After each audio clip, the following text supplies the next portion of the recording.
So welcome back to class.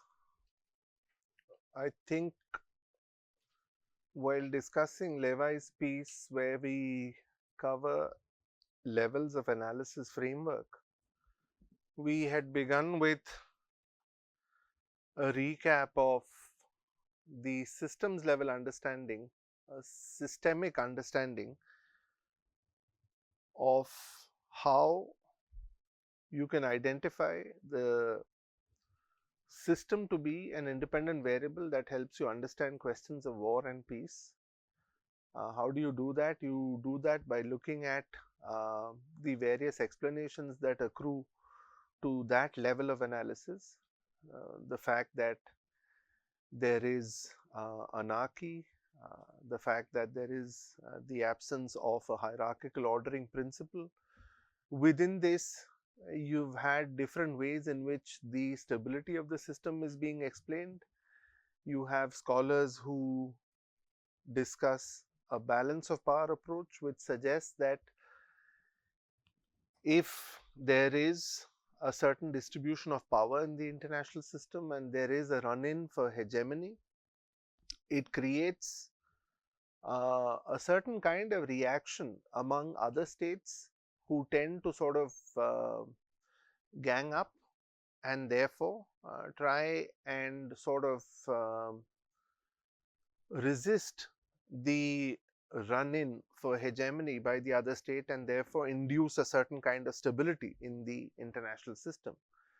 We've seen this play out, and at the same time you have the other set of scholars who discuss power transition in terms of the fact that, well, running in for hegemony also provides you with a certain kind of stability. The fact that you have hegemon, um, basically the preponderant power that is making a run in for a certain kind of hegemonic role in a particular region, and from there on expanding to other parts of the world. That hegemon, once they are able to do that in a particular region, subsequently are able to create different kinds of political structures, different kinds of economic structures and norms that are meant to enhance the stability of the system in the way they want the system to be. So when you talk of stability, it can be also the result of, according to scholars who are proponents of this sort of hegemonic stability, it can also result from the practice of certain kind of hegemonic strategy. And this is very visible in the way we see the world being organized post World War II. We've seen the kind of influence that the US wields, um, a certain kind of preference for electoral democracies, a certain kind of preference for liberal market economies, basically economies where the state has less and less role to play as far as interference in market decisions is concerned. So therefore, if you look at point number 2, hegemons do create political structures, economic structures, um, and the kind of norms they would like in order to ensure that there is some kind of stability to the system. If you actually look at how world affairs has played out, one can say with a certain degree of conviction that yes, I mean, this sort of organization of economic structures or this sort of organization of political norms, at least for the last 50-60 years, has produced some kind of stability in that you've not revisited a world war, so to say.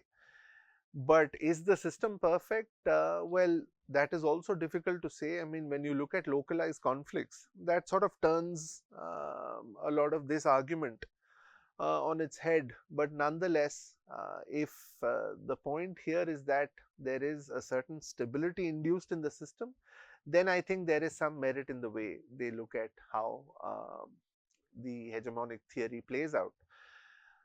How does power transition happen under circumstances of hegemonic stability? I mean, power transition happens when you have differential rates of growth, um, imperial overextension, development of vested domestic interests, which then leads to the rise and fall of hegemons. If you look at differential rates of growth, imperial overextension, I think this is beautifully exemplified in the way we saw the rise and fall of Britain, for example, if you're looking at World War One. And the point that is suggested here, that the probability of war is the greatest when the declining leader is being overtaken by a rising challenger. And in the context of World War One, Germany certainly was the challenger we are looking at, right? So under those circumstances, either the challenger initiates a war to bring the benefits from the system into line with its own rising military power, or the declining leader initiates a preventive kind of war to block the rising challenger. And if you were to look at examples, real world examples that illustrate the second point, I think World War II and the fact that there's a certain kind of rise by Japan, which is not really considered to be okay for the Americans, illustrates best the fact that you have the challenger wanting to initiate a war to bring the benefits from the system into line with its own rising military power, right? So in both circumstances, one is able to see how this sort of power transition theory plays out. And the idea of differential rates of growth, the idea of imperial overextension by Britain, if you were to look at what is mirrored in contemporary uh, global developments, then it is easy to spot differential rates of growth as far as the Americans and the Chinese are concerned. It is easy to spot the costs of imperial overextension. Of course, you have to look for the metaphorical equivalent to imperial overextension, and that's when you see the US tied up in different theaters of war and exhausted by the kind of overextension that they face. So whether you look at the US and the fate of some of the wars in East Asia, the Vietnam War, for example, whether you look at subsequently the US venturing into the Gulf Wars and then into the larger West Asian region, whether it is Iraq, whether it is Iran, you do find the metaphorical equivalent of, you know, imperial overextension, the way one would sort of look at how Britain and its um, wealth and influence and power faced a certain kind of decline when you look at the early part of the 20th century, right? So the probability of a major war is the greatest at the point when the declining leader is being overtaken by the rising challenger. And this is a fear now that we've seen the equivalent to how transition has happened. So for example, if there is certain kind of restiveness or restlessness as far as Japan was concerned in World War II, the fact that it wanted to bring the benefits from the system into line with its own power, or whether it was Germany and the kind of influence and role that it wanted or it was trying to seek vis-a-vis Britain and France, it's very clear that the equivalent of that is currently being played out in the way you see the US is dealing with China, for example, right? I mean, that's the closest example one can see when one tries to look at how transition might happen.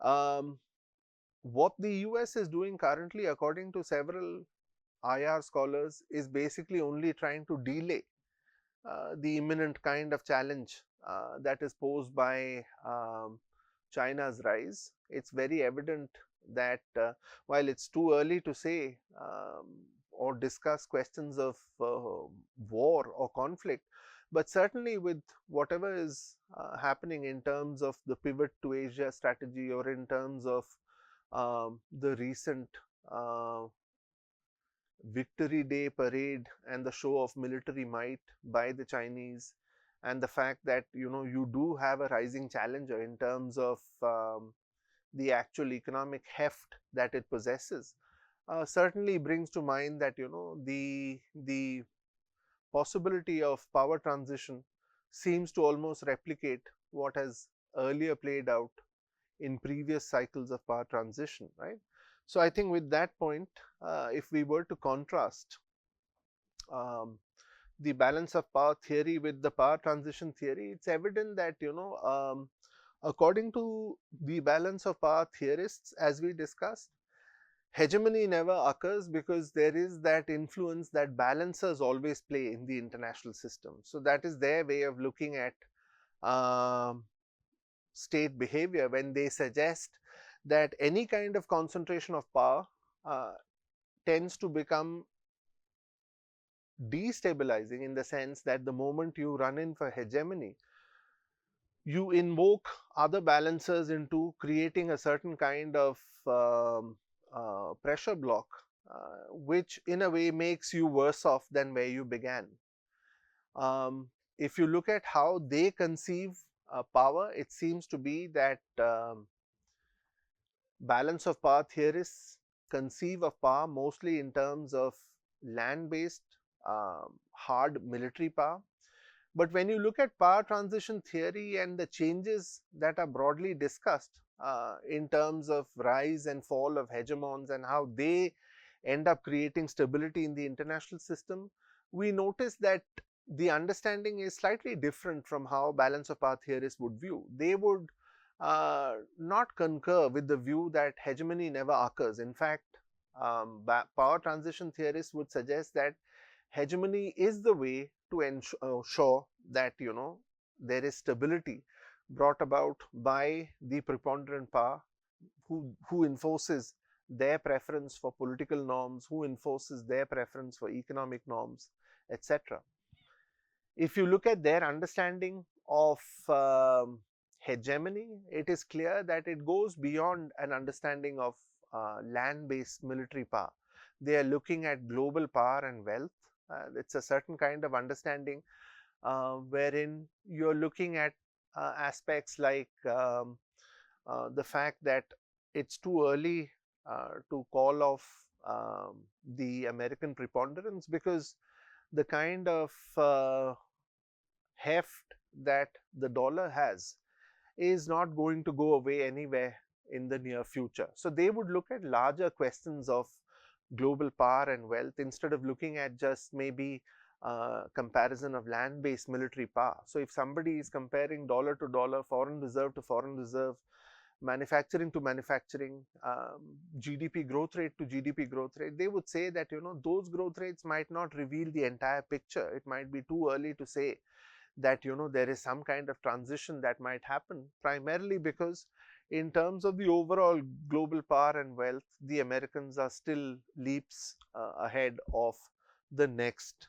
major challenger. Again, when we look at systemic theories, we also, of course, deal with a realist optic because of the kind of influence realism has had on IR scholarship over the years. But, as we had discussed liberal theories also, going back to our previous lectures, we have discussed how liberal scholars, Montesquieu for example, who argue that peace is a natural effect of trade.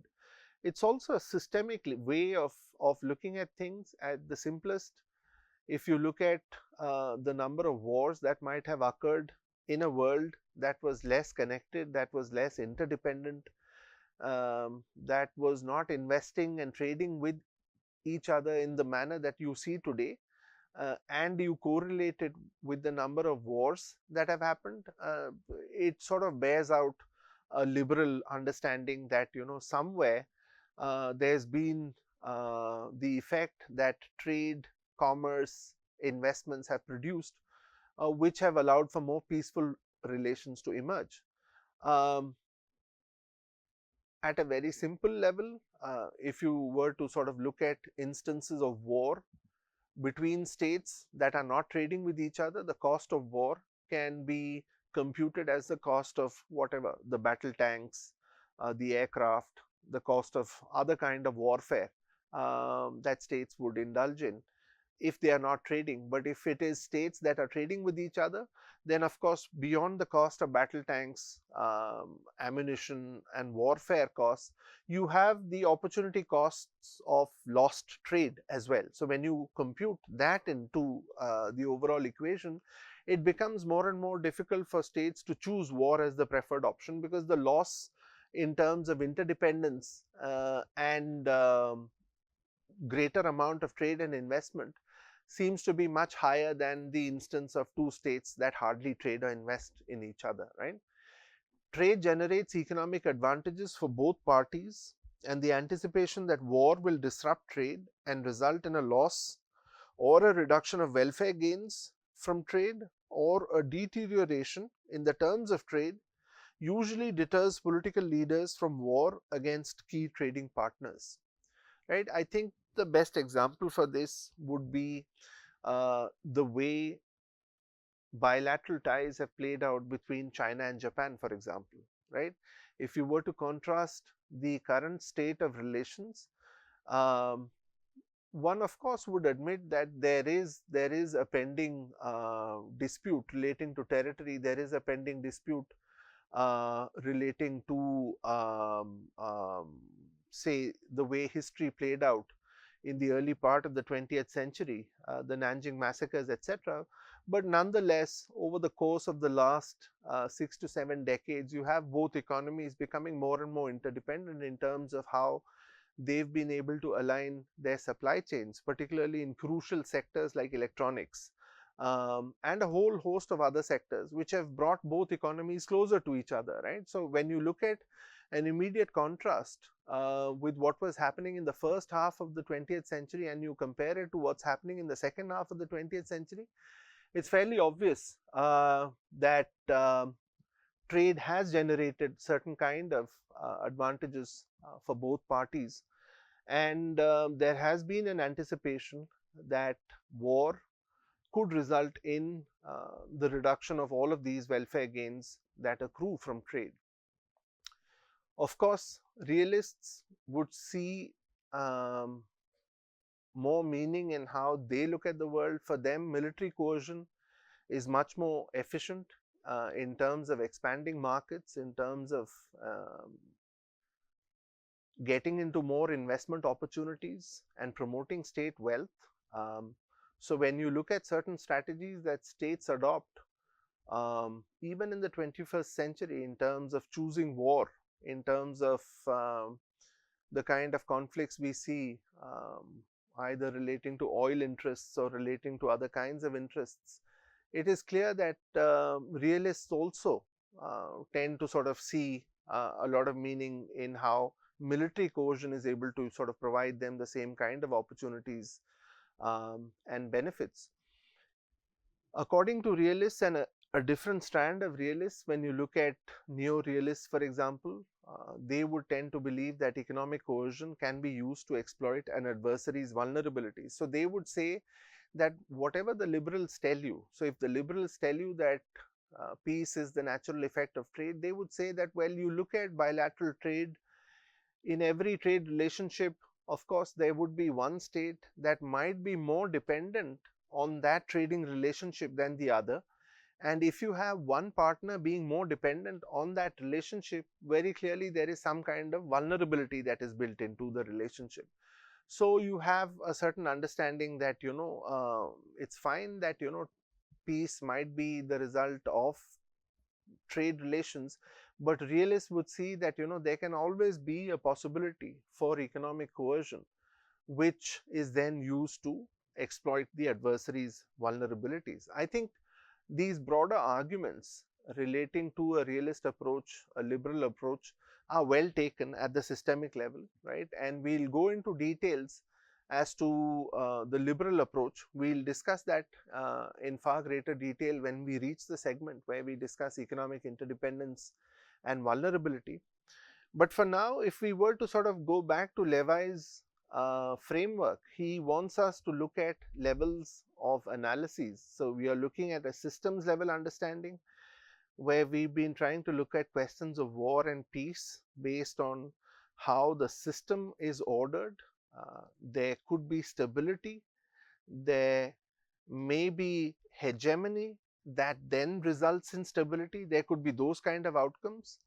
But Levi also says that one can also find maybe more meaningful explanation when one moves to one level below the level of the system, and that is at the level of society or the nation state.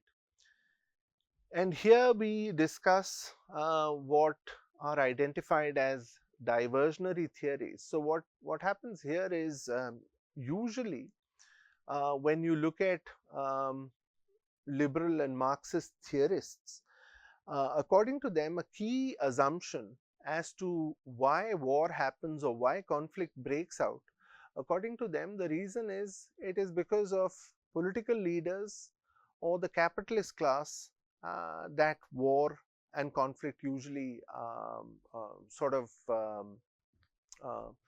um, result from. According to the Marxist opinion, public opinion in general in society, public opinion tends to be inherently peaceful. Um, Now, this might be a problematic kind of explanation when you look at um, the assumption that questions of war or basically instances of conflict are primarily the result of political leaders or the fact that the capitalist class would choose war. The reason being that the capitalist class always has reasons to perpetuate the ownership of capital, which is based on the idea that you are extracting value from labor, and it is that exploitative relationship, according to Marxists, which sort of creates a kind of cycle where the capitalists would want to perpetuate that kind of ownership at all times. This is at times challenged by the explanation that owners of capital, being fewer in number, have to deal with a much larger working class. And so how is it that despite having a much larger working class, you don't really find the working class being in that kind of solidarity in order to overthrow the owners of capital? And some of the reasons accrue to this concept of false consciousness, right? So false consciousness is a very interesting concept. Basically, it suggests that you sort of tend to deal with um, different roles in society, wherein say for example, if you have someone in the family who works for the government, say if it is the administrative service or if it is the police service, then if you were to sort of use the Marxist logic that everybody is part of the working class, and why is it that the working class doesn't unite, it is evident that there would be a false consciousness that many of these levels of individuals possess, wherein their identity seems not to be more with the working class but with the existing structures of power. I hope you understand the deeper meaning that is being conveyed, right? So when you have people emerging from our own families that normally would be identified as typical middle class families, working class families, and yet you find that within the family, people who are closer to power would tend to view power relations through that optic, and they would not necessarily view everything in terms of worker solidarity and so on and so forth. So this concept of false consciousness, the false consciousness that many of these higher ranked individuals in society might have towards the existing structures of power, according to them, this also creates conditions that mostly, according to Marxists, create suitable or fertile grounds for conflict or warlike situations. But they genuinely believe that society or people per se mostly have a peaceful opinion. They are inherently peaceful. And that somehow again gets challenged when you look at instances, say for example, American Civil War, or examples that we previously discussed in class relating to the rallying around the flag effect. The fact that if you have a war, ordinary public does not seem to be simply as the Marxists would believe, simply oriented towards an inherently peaceful behavior, they would tend to rally around the flag, and this creates a certain kind of validation for decisions of war or questions of war that might arise from time to time. According to this societal approach, a person's social class is determined by his or her position within the system of property relations that constitutes a given economic society. So this is where the example of a certain kind of bureaucratic class comes up. People also have subjective characteristics, they have subjective thoughts, they have varying mental frameworks and identities that systematically create distortions. And when you have different categories of working class, some who might be more closer to structures of power and the others who might be the underclass, you always have that dilemma that the underclass, which might be the majority in most cases, in most places, still logically is not able to overthrow the domination of those who control the means of production, right? So it's a very interesting way of looking at explanations that emanate from society, right? I hope you are able to draw that distinction. First, we were trying to look at a systems level understanding, a system which is based on a anarchical sort of distribution of power, as it were, the absence of a hierarchical ordering principle. From there, we've moved to the level of society where the debate is, are people essentially peaceful? And here, of course, the optics that we try and look at these questions of war and peace is that, unlike what the Marxists tend to believe, that society tends to be peaceful, it doesn't necessarily have to be, with the kind of instances we see around us. Some of the explanations as to how, at the level of government, at the level of society, we are now at the second level of analysis, right? From the systems, we've come down to society. So some of the explanations here in this diversionary theory of war suggests that political leadership would always try to sort of create in groups and out groups, right? You try and create cohesion through conflict, right? Now, if you look at this sort of a narrative,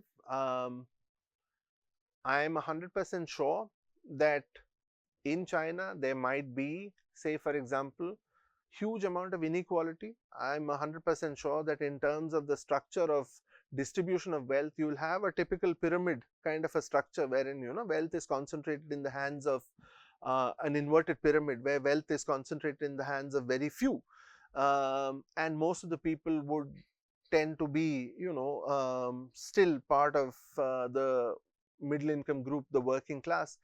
And despite all of these differences, if you are able to pick out some kind of a diversion in society, say for example, you sort of pick out Japan and you pick out the narrative relating to the Nanjing massacre, or you pick out the narrative relating to the early part of the 20th century, then despite all of the differences that you see in society, inequality, joblessness, unemployment, all of that for a moment seems to get subsumed, and you are able to build cohesion within society against some kind of an outgroup, some kind of a external kind of a threat.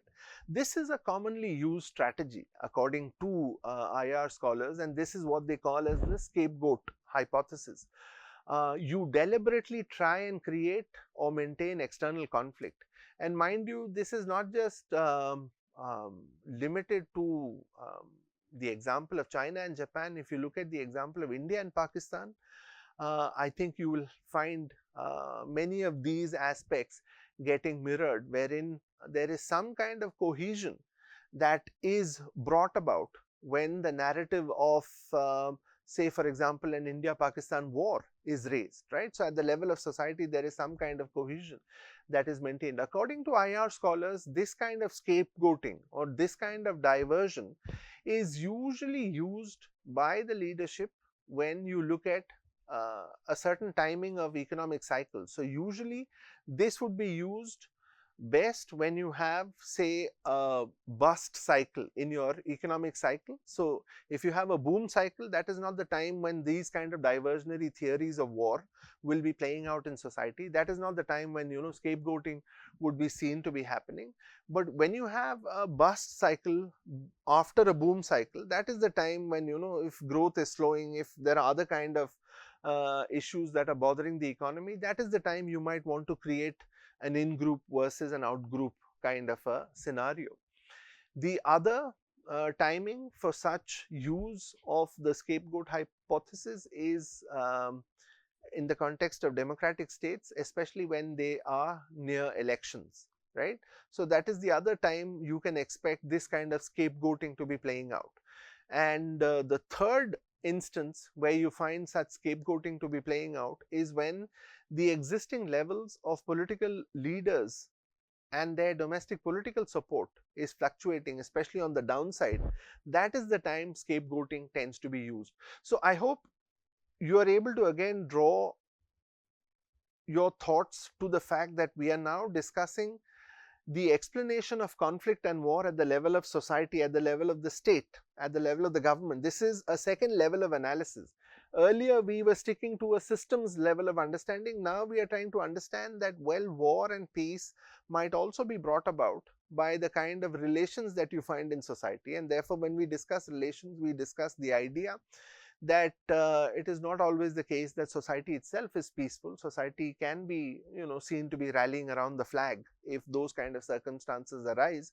Not everyone might be in favor of, having that solidarity with the working class and having that idea of challenging any kind of exploitation because of a certain kind of false consciousness that creeps up in society in different roles that people take up. And it is in this context that scapegoating becomes quite interesting. We've seen this play out, particularly if you look at opinion polls along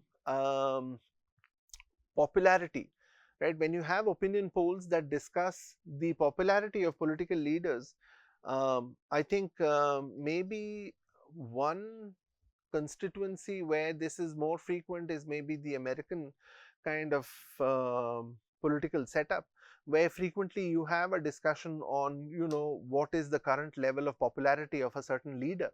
And if you were to correlate it with the kind of decisions that are taken, you will find that scapegoating tends to emerge much more frequently, say when the existing level of support for the political leader is tanking or going down, or if there is an election that is due, or if there is some kind of an economic issue that is overall plaguing the economy.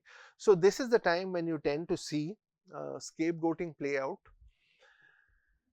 This brings us to a question whether the political leadership in democracies tends to use scapegoating, or do authoritarian leaders tend to use these strategies more?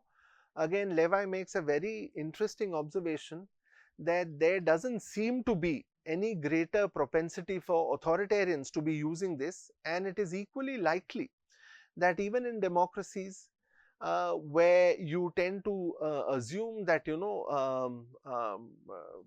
the people might be voting for a more peaceful kind of an outcome, even in those circumstances, you will find that the political leadership is able to create a certain kind of bargaining among the elites, which then justifies, say, for example, the choice of war as the preferred strategy for a state.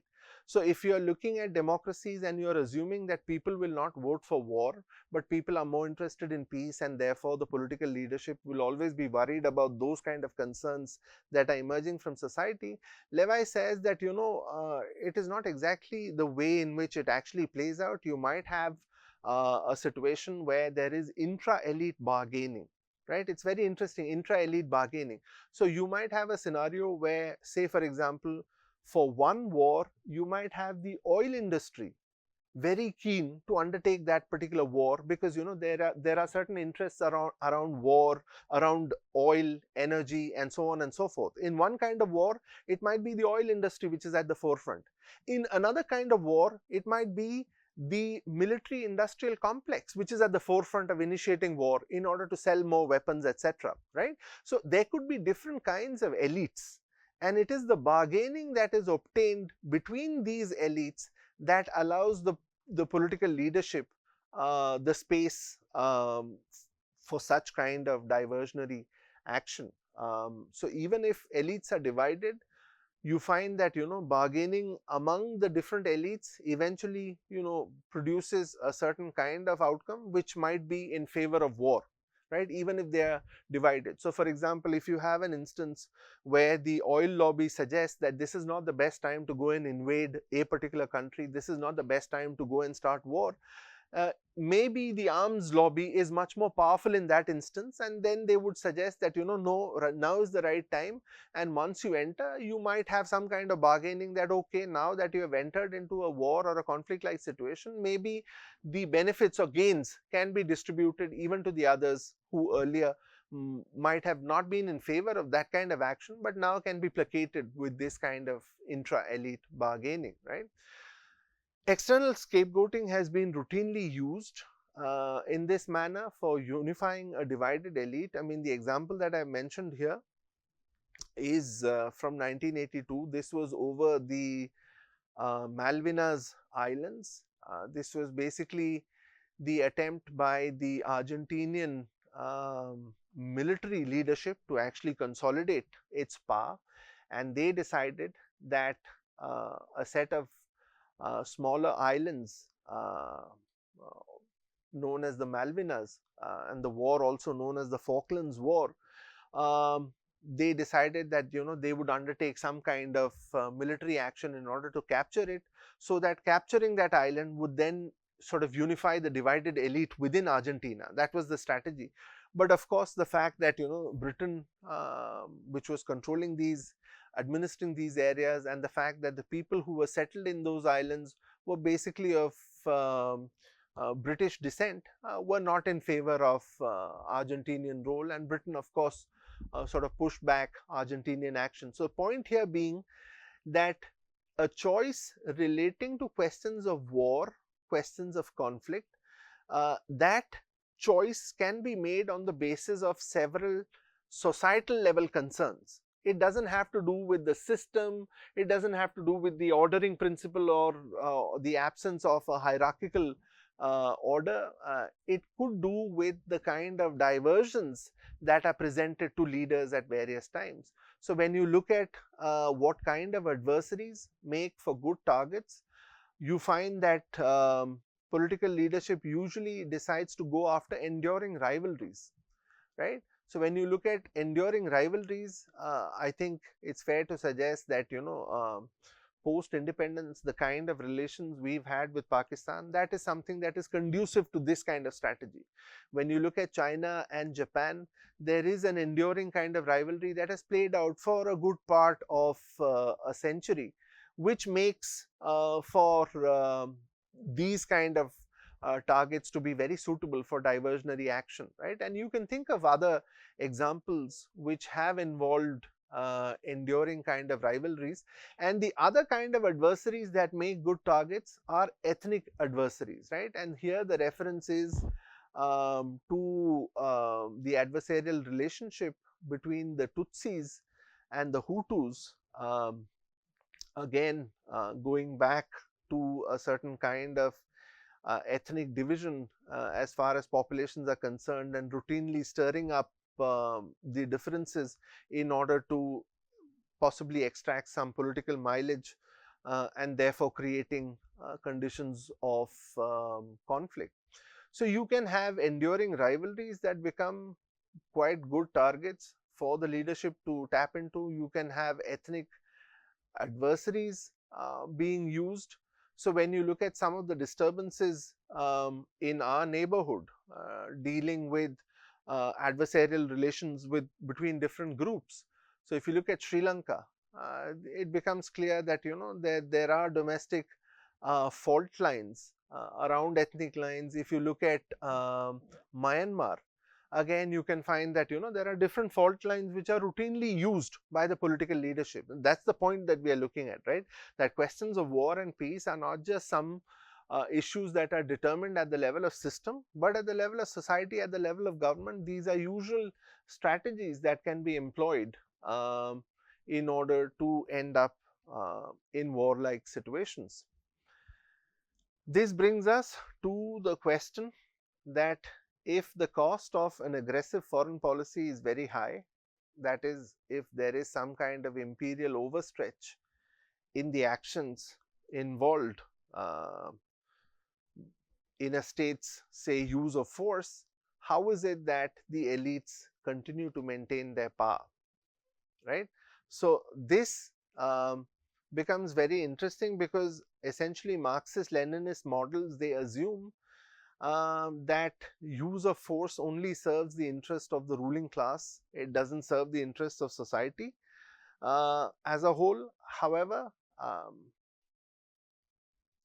as theorists would argue, that there are always internal groups that support limited forms of military buildups. There is always securing and sharing of power through log-rolled coalitions. Like log-rolling is basically a strategy wherein you trade favors between different subgroups, right? So you can have favors that are being traded between the petrochemical industry lobby, for example, or the arms industry lobby. Going back to a previous example, say for example, in the context of 20th century Europe, the kind of alliances that would have emerged in Germany between the iron industrialists and the agricultural lobby, that together facing the fact that, you know, as a result of the Great Depression, there was pressure on the industry as far as muted demand was concerned. And as far as agriculturalists were concerned in Germany, they were facing now the challenge that, you know, there's a lot of grain production elsewhere, due to which when cheaper grain is imported, their interests are affected. So log rolling plays out in the way that, you know, the most unexpected kind of partners might be even willing to come together. So the industry came together along with the agricultural lobby, and both of them were in favor of, you know, putting up high tariff barriers, you know, against external pressures. This is normally the kind of behavior that you are not expecting to see between industry and agriculture, for example, but these are the kind of coalitions that normally allow you to see how an action of choice, even though it might not be ranked first among individual preferences, eventually goes on to become the preference of the state. So war may not have been the first preference of the petrochemical industry. They might have felt that, you know, this is not the right time to go into war. Maybe getting into war might affect the supply of oil across the world. When the supply is affected, the prices might fluctuate.